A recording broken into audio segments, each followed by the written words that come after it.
Oh,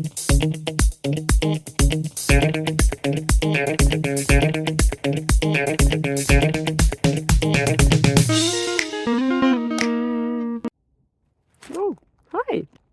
Yeah, today there is a little bit of a perspective change happening because sometimes the answers are in the details, you know. Will it be the case for the next question? Let's see.